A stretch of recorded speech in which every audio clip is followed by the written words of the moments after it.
Merci. Donc, bon, c'est le dispositif de tranquillité résidentielle que vous proposez de renouveler, qui est au fond à la disposition des bailleurs sociaux pour lutter contre, je cite, les rassemblements abusifs et les nuisances. Bon, l'intention, il n'y a pas de problème là-dessus, on peut la partager parce que c'est un problème récurrent dans nombre de quartiers de la ville. Moi, le premier élément qui me frappe un peu, c'est qu'on soit obligé de recourir à une société de sécurité lyonnaise. Pour ça, je pense qu'il y a quand même dans la métropole beaucoup de sociétés qui agissent de ce genre. Et je suis convaincu qu'il y aurait peut-être plus de réactivité, de présence, de circuit court, si j'ose dire, si on avait un opérateur qui soit plus proche. Alors, le cadre général, c'est de prévoir que ces interventions se déroulent les jours ouvrables, du lundi au samedi, de 17h à 23h. Moi, je pense que ces horaires-là sont extrêmement restrictifs, compte tenu du fait que la délinquance, les deals en particulier, tout ça, c'est quand même très tardif. Et donc, c'est un peu décalé par rapport à la réalité de terrain. Et beaucoup d'habitants dans les quartiers souffrent, au-delà de 23h, des nuisances sonores et autres de cette délinquance. Alors, on nous a répondu que ce dispositif a fait ses preuves, mais par contre, il est impossible, là aussi, de trouver un bilan concret.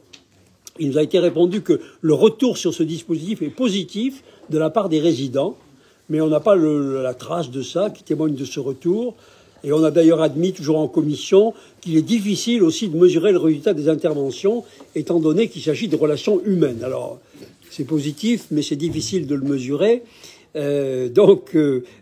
Comment on conclut au succès sans pouvoir le mesurer? Bon, je suis sceptique aussi sur le nombre d'adresses couvertes, qui est faible. Il y a 22 adresses à Grenoble. C'est une goutte d'eau dans un océan de logements sociaux que compte notre ville. Et puis on n'a pas pu avoir la liste de ces 22 adresses puisqu'elles sont mouvantes. Mais on a quand même cité en commission l'exemple de l'Alma et de Auch. Alors, pour ma part, recevant beaucoup de protestations de ces quartiers, je n'ai jamais entendu dire par les habitants qu'ils avaient vu ou entendu ou ressenti cette présence.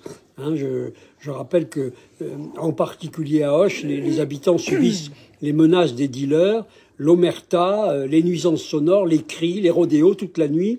Et la semaine dernière, un habitant de Auch est venu fou furieux à l'hôtel de ville pour essayer de rencontrer des élus, ce qu'il n'a pas pu faire.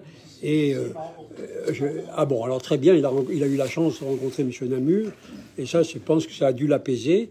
En tout cas, le problème, c'est que pour les retours, je vois mal de retours positifs. Alors, je signale aussi que les intervenants n'ont d'autres moyens que leurs paroles pour tenter d'apaiser ces rassemblements. Ils ne disposeraient pas des badges des immeubles où ils interviennent. Donc les dealers, eux, en disposent, ils sont à l'intérieur, et ils peuvent même les narguer de temps en temps. Donc c'est pas vraiment de la médiation, c'est pas bien sûr de la sécurité, puisqu'ils n'ont pas les moyens de force de l'ordre, c'est une espèce d'entre-deux qui donne un peu l'illusion d'agir, et alors que c'est pas une véritable action.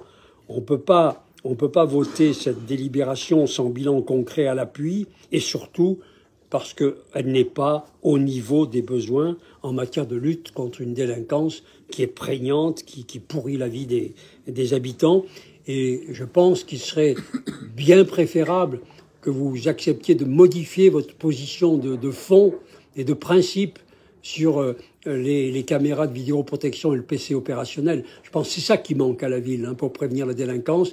Il faut un PC opérationnel, il faut une intervention 24 heures sur 24 dans tous les quartiers pour que les habitants se sentent rassurés, sécurisés, on puisse réduire les nuisances. Ça ne pourra pas continuer comme ça très très longtemps, cet accroissement, cette insécurité endémique qui pourrit la vie de trop d'habitants, et ce dispositif n'y répond pas.